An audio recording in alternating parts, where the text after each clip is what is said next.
Correction des exercices sur les chaînes d'information. Alors l'objectif de ces exercices-là, c'est de réussir pour un système donné, d'identifier et de classer tous les composants dont le rôle est de s'occuper des informations qui sont nécessaires au bon fonctionnement de ce système. Donc il y a beaucoup d'informations qui vont être gérées, traitées par le système, et donc on doit essayer de les découvrir et de les classer. Alors tout d'abord pour le portail automatique, on va faire une petite présentation rapide des composants qui sont présentés là-dedans. Alors tout d'abord, on a tout en haut ici à droite un feu orange. Donc son objectif c'est de clignoter quand le portail il est en action. C'est simplement pour avertir l'utilisateur. Donc ce sera quelque chose qui sera de l'ordre de l'information. On a l'antenne réceptrice qui est ici. L'antenne réceptrice elle va fonctionner avec la télécommande. Quand on va envoyer un signal avec la télécommande, qu'on va appuyer sur un bouton, c'est l'antenne réceptrice qui va se charger de récupérer ce signal. On a également une commande à clé extérieure, c'est-à-dire que si jamais on n'a pas la télécommande mais qu'on a la clé du portail, eh bien on peut manœuvrer le portail, on peut lui donner une information pour dire qu'on veut ouvrir ou fermer ce portail-là.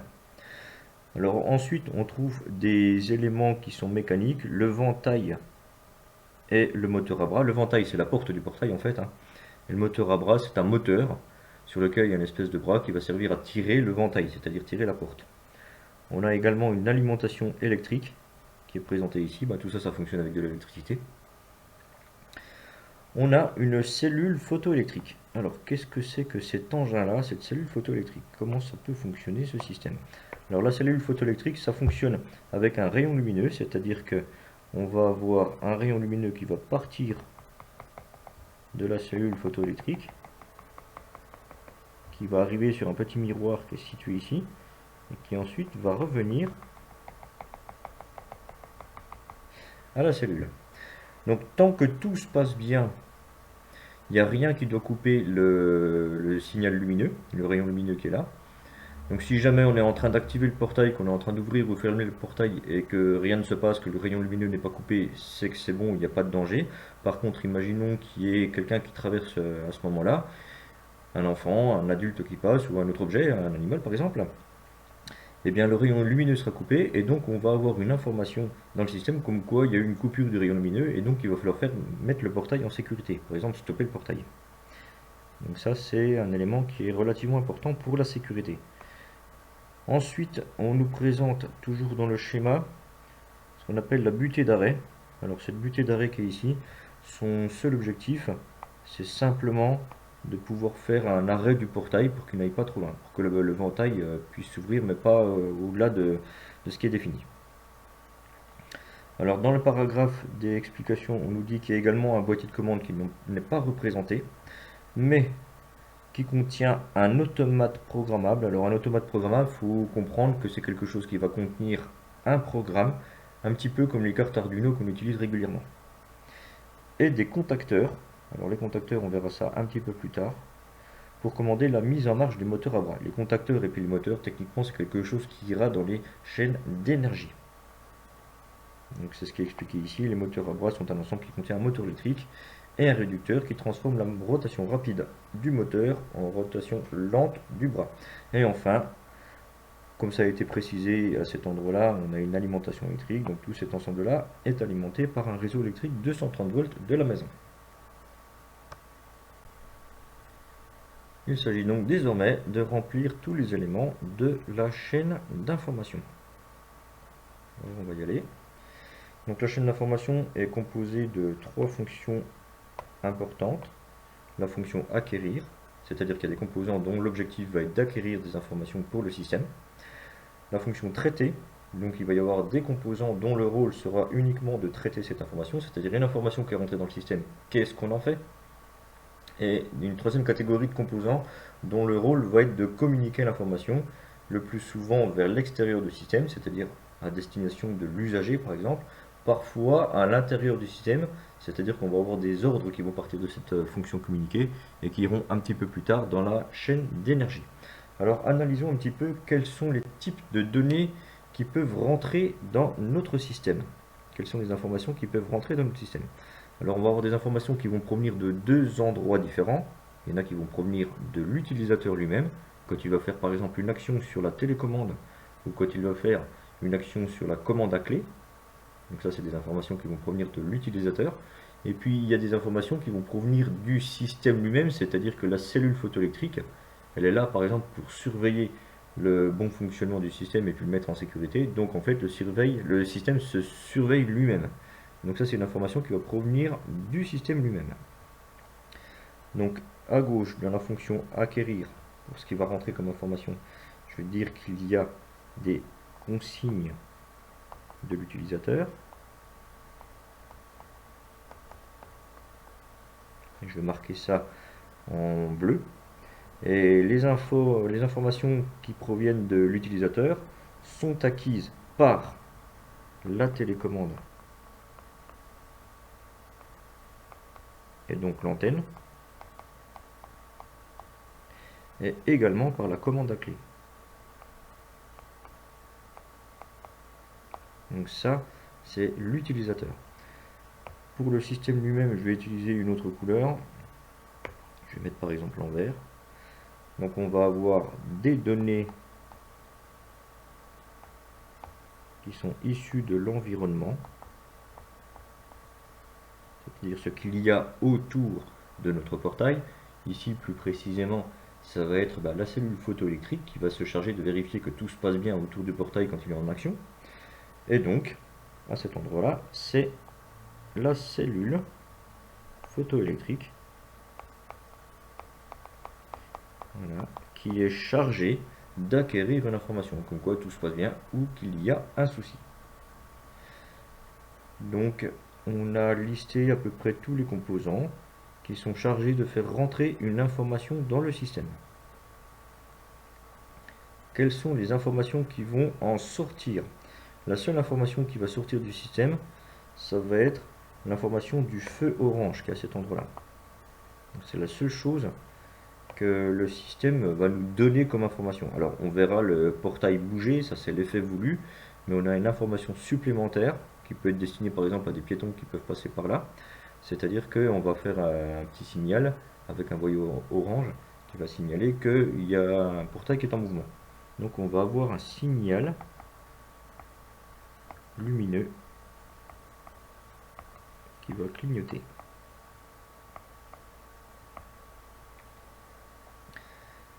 Donc on a les informations qui rentrent, on a les informations qui sortent. Maintenant, on va essayer de trouver le composant ou les composants dont le rôle est de traiter les informations. Alors le composant qui est chargé de traiter l'information, c'est l'automate programmable.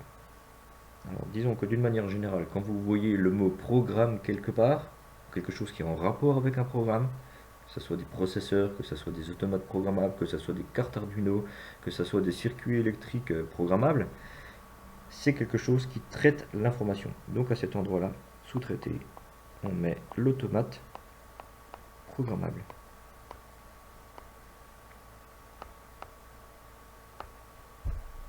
Voilà.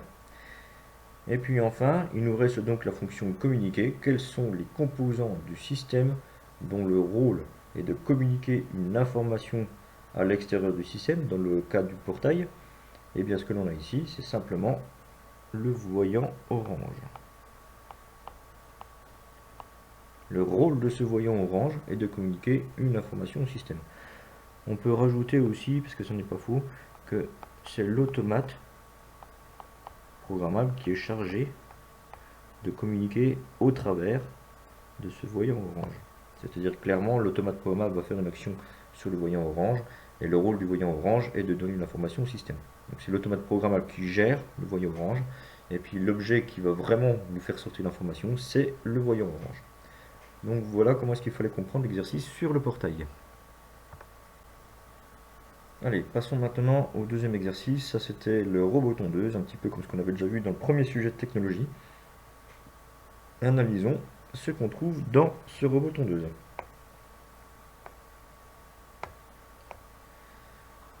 Alors, on trouve des lames de coupe, effectivement. Donc ça va plutôt être quelque chose qui va être dans les chaînes d'action, en fait. Ça va faire des actions. On va trouver un détecteur d'obstacles. Alors ça va nous intéresser pour la chaîne d'information. On va détecter quelque chose. On va avoir un écran de programmation. Ça va traiter de l'information quelque part, hein, puisqu'on va certainement avoir des informations. On a un bouton stop. Imaginons que le robot soit en train de faire une bêtise quelque part sur le terrain, qu'ils soient en train d'aller tondre les parterres de fleurs, ben, qu'on puisse l'arrêter tout de suite en fait. Donc ça va être aussi une information qui va rentrer dans le système. On a un autre détecteur d'obstacles qui est situé ici. Ensuite, on nous dit qu'on a des contacts pour la recharge sur la base, des contacts pour la recharge sur la tondeuse. Alors ça, c'est quelque chose qui sera plutôt du côté de la chaîne d'énergie. Et puis tout cet élément qui est ici à droite, ça c'est la base de recharge. En fait, on ne va pas s'en occuper, puisque on nous dit que l'objet étudié est le robot seul, sans sa base. On continue avec les informations qui nous sont données dans les paragraphes d'explication. On a un émetteur-récepteur radio. Donc radio, c'est sans fil, hein, qui permet de communiquer avec la base de recharge. Ah, donc on a quelque chose qui permet de communiquer. Hein. Émetteur-récepteur, ça sert à communiquer. On a également un détecteur de champ magnétique pour localiser le fil périphérique. Souvenez-vous, dans le sujet numéro 1, on a un fil qui entoure le terrain, et si jamais le robot détecte la présence de ce fil, il sait qu'il est arrivé aux extrémités du terrain et que donc il doit faire demi-tour et repartir ailleurs. Alors sous l'écran de programmation, donc on a vraiment quelque chose qui va nous servir à faire rentrer l'information, on trouve des touches. Voilà. Avec les touches, on va réussir à faire rentrer de l'information dans le système, qui permet une programmation du robot tondeuse, ainsi qu'un bouton stop en cas d'urgence, c'est ce que j'ai expliqué tout à l'heure, on est en train de tondre les fleurs, il faut qu'on arrête ça. Et enfin, on nous dit que le fonctionnement est géré par une carte programmable. Donc on va tenter de remplir la chaîne d'information, pardon. Donc il va y avoir des informations qui vont provenir de l'utilisateur, donc je vais écrire ici, ça va être les consignes que l'utilisateur va donner au système. Je programme tel fonctionnement, j'appuie sur telle touche, éventuellement j'appuie sur le bouton stop. Et donc ceci, ça va être des éléments, enfin les éléments qui vont permettre d'acquérir cette information là, ça va être les touches de programmation.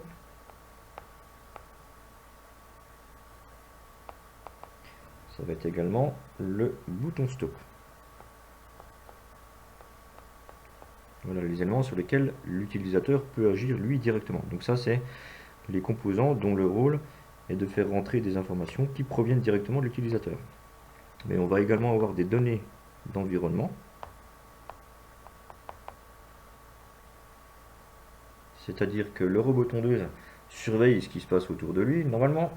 Donc il a plein de détecteurs, les détecteurs d'obstacles en particulier. Et puis il a le détecteur de fil.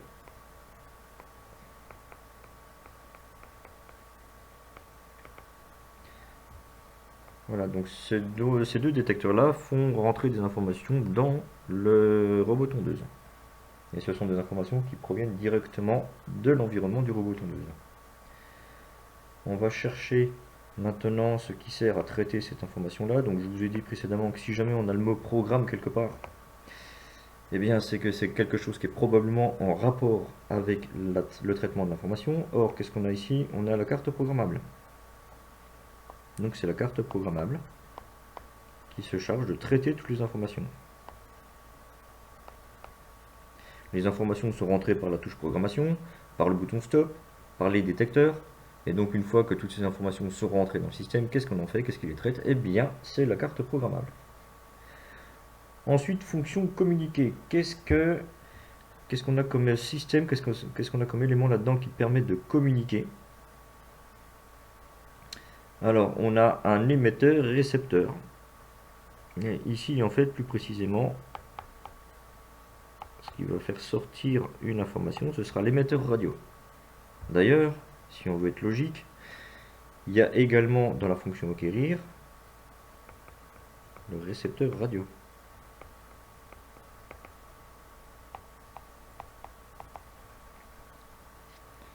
Et puis, on a l'écran qui va permettre de communiquer. Il va nous renvoyer une information à nous, utilisateurs.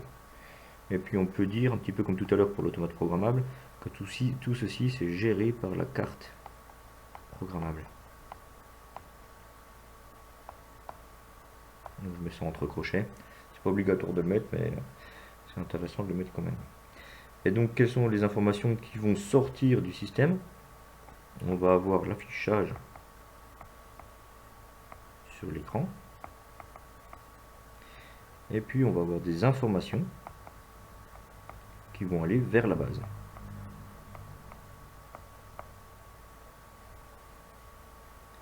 Donc voilà pour cette chaîne d'informations. Donc tout à gauche, on a des informations qui rentrent dans le système, soit que l'utilisateur a donné des consignes, soit que le robot tondeuse s'occupe de ce qui se passe autour de lui. Les éléments qui servent à acquérir ces informations sont les différentes touches de programmation, le bouton stop, le récepteur radio éventuellement, et puis les différents détecteurs du robot tondeuse. Ensuite, ce qui va être chargé de traiter cette information, c'est la carte programmable. Et puis ce qui va être chargé de communiquer l'information, ça va être l'émetteur radio qui est disposé dans le robot et également l'écran. Et donc les informations qui vont sortir du système seront des affichages sur l'écran qui va être destiné à l'utilisateur et des informations vers la base de rechargement.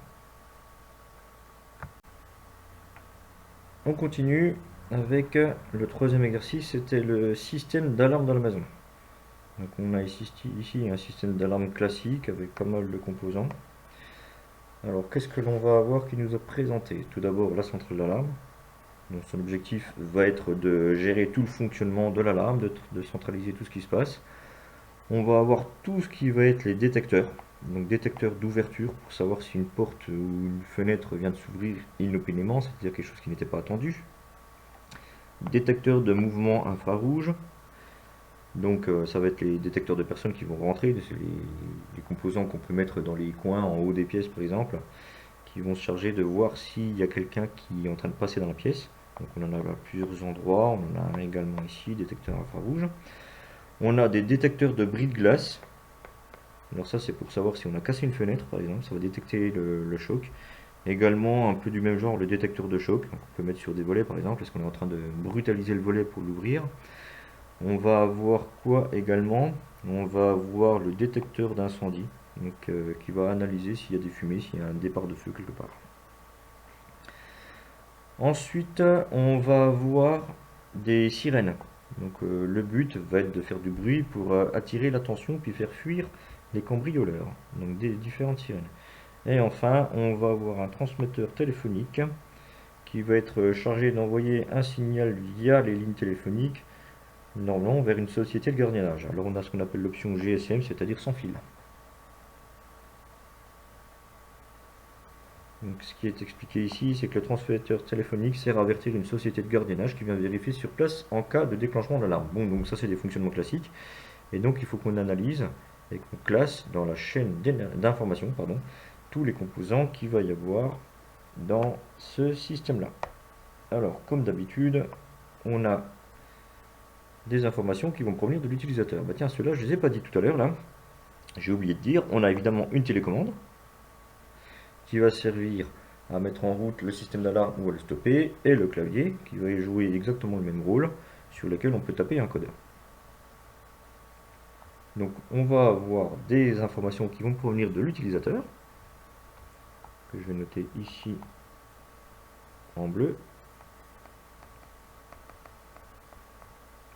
Donc ça va rentrer par la télécommande. Et ça va rentrer par le clavier.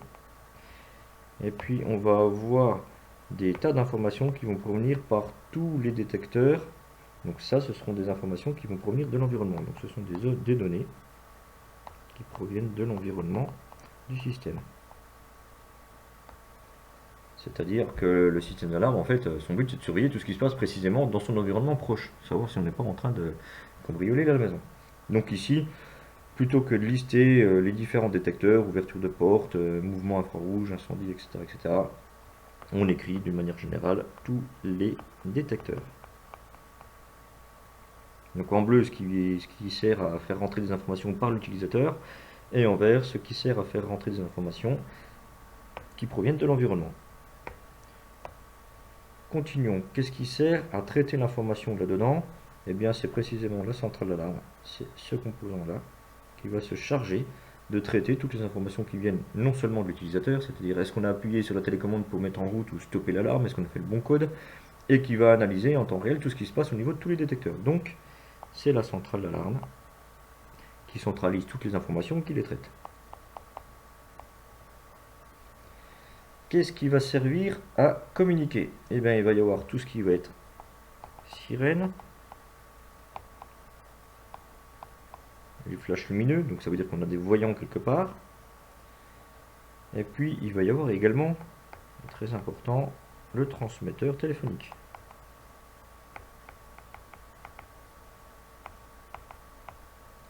Avec ou sans option GSM, en tout cas il y a des informations qui vont en sortir. Donc les informations qui vont sortir, ça va être quoi? Ça va être une alerte pour la société de gardiennage. Voilà, l'alerte des gardiens. Et éventuellement de l'utilisateur. Utilisateur. C'est-à-dire que l'utilisateur pourrait éventuellement recevoir une notification sur son téléphone comme quoi son système d'alarme se serait déclenché. Et puis on va avoir un signal sonore qui va sortir. C'est la sirène. Donc voilà les informations qui vont sortir du système.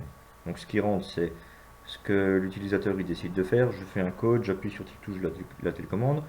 C'est également la surveillance de tous les différents détecteurs qu'il va y avoir. La centrale d'alarme gère tout ceci, elle traite toutes ces informations. On a des objets dont le rôle va être de communiquer des informations vers l'extérieur, c'est-à-dire les sirènes. Ça va être également le transmetteur téléphonique. Et donc les informations qui vont sortir de ce système-là, ça va être l'alerte pour la société de gardiennage. Et puis évidemment, le bruit que va faire la sirène, c'est-à-dire le signal sonore. Voilà, ça c'était pour la centrale d'alarme. Quatrième exercice, c'est l'ascenseur. Alors, comme d'habitude, analysons ce qui se passe. Alors, on a un moteur. Le moteur, c'est ce qui va servir à mettre en mouvement la cabine, pour la faire la monter et la faire descendre. Et ça, on sera dans la chaîne d'énergie quand on va étudier tout ceci. Également, le moteur des portes, ce qui va permettre d'ouvrir et de fermer les portes. Tout ça, c'est dans la chaîne d'énergie. Donc, c'est pas maintenant. Le frein, c'est pareil, quelque chose qui va stopper la cabine en cas de besoin. Chaîne d'énergie également. Par contre, on va avoir quoi? On va avoir toute une ribambelle de capteurs. Capteur du plafond, capteur sol pour savoir si on est arrivé aux extrémités des étages, c'est-à-dire tout en haut ou tout en bas. On va avoir des capteurs des portes qui vont savoir si oui ou non on a les portes qui sont ouvertes ou fermées. On a le capteur de position pour savoir si la cabine est arrivée pile poil au niveau de l'étage, c'est-à-dire qu'elle n'est pas 5 cm trop haut ou 5 cm trop bas. On va avoir un capteur pour le frein pour savoir si la cabine freine correctement. Et puis ici à droite, on va avoir toute une ribambelle de systèmes qui vont faire rentrer des informations dans le système. Donc les boutons qui vont servir à appeler l'ascenseur pour le monter ou descendre. On va avoir à l'intérieur de la cabine les boutons de choix d'étage, parce que si on n'appuie pas sur des boutons, la cabine elle va pas savoir où est-ce qu'on veut aller. On va avoir un affichage 7 segments. Alors un affichage 7 segments, c'est un affichage qui va afficher le numéro d'étage. C'est ce que vous voyez au-dessus des cabines d'ascenseur. On va avoir quoi également? Un détecteur infrarouge. IR, ça veut dire infrarouge, c'est pour savoir s'il y a une personne dans la cabine ou pas. On va avoir des alarmes, éventuellement en cas de souci, donc sonore et lumineuse. Et on va avoir un capteur de pression dans le sol de la cabine, c'est pour savoir également, en plus du détecteur infrarouge, s'il y a quelqu'un de présent dans la cabine. Donc on a quand même beaucoup d'éléments qui surveillent ce qui se passe dans la cabine. Donc une petite explication ici pour dire à quoi ça sert le détecteur infrarouge. Donc ça fonctionne comme un détecteur de mouvement qu'on peut mettre dans une maison, dans le système d'alarme juste avant. Et puis un affichage 7 segments, c'est-à-dire un afficheur pour les chiffres, ce qui va servir à afficher le numéro d'étage.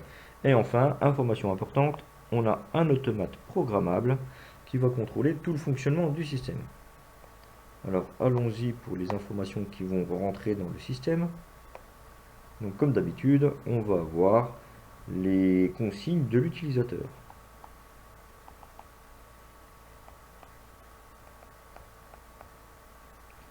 Donc les consignes de l'utilisateur, ça va être en particulier tous les boutons.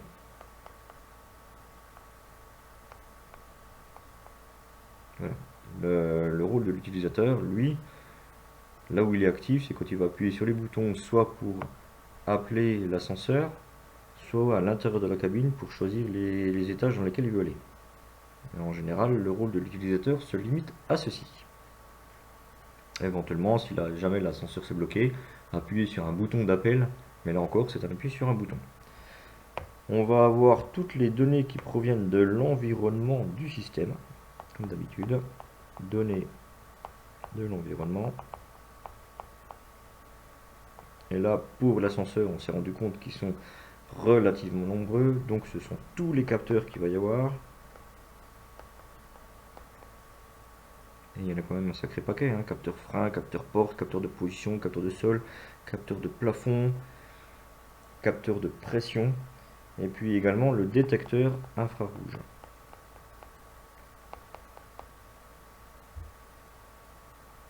Ensuite, ce qui va être chargé de traiter toutes ces informations qui viennent de rentrer dans le système, que ce soit par le biais des capteurs ou par le biais des boutons sur lesquels l'utilisateur est appuyé, ça va être l'automate programmable.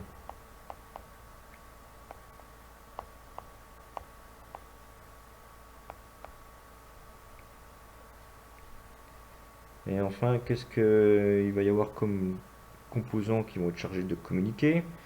Il va y avoir l'afficheur 7 segments. Il va y avoir éventuellement quelques voyants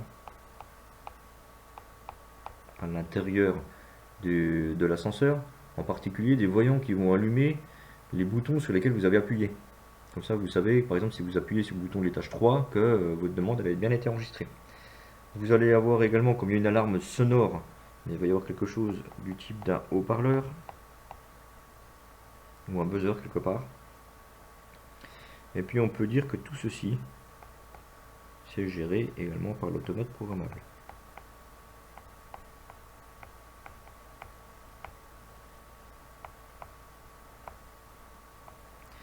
Quelles sont les informations qui vont sortir à destination de l'utilisateur? Sur l'afficheur, il y aura le numéro de l'étage qui va s'afficher. Voilà. Et puis il va y avoir éventuellement, en cas de besoin, une alarme sonore. Ça peut être des bips, ça peut être autre chose. Et lumineuse. C'est ce qu'on a ici, cet endroit-là. Donc voilà les informations qui rentrent dans ce système-là, les informations qui en sortent et comment c'est traité. Voilà, j'espère que cette correction vous aura apporté un petit peu d'éléments pour comprendre un petit peu mieux ce qui se passe quand on veut classer les composants dans une chaîne d'information. A bientôt.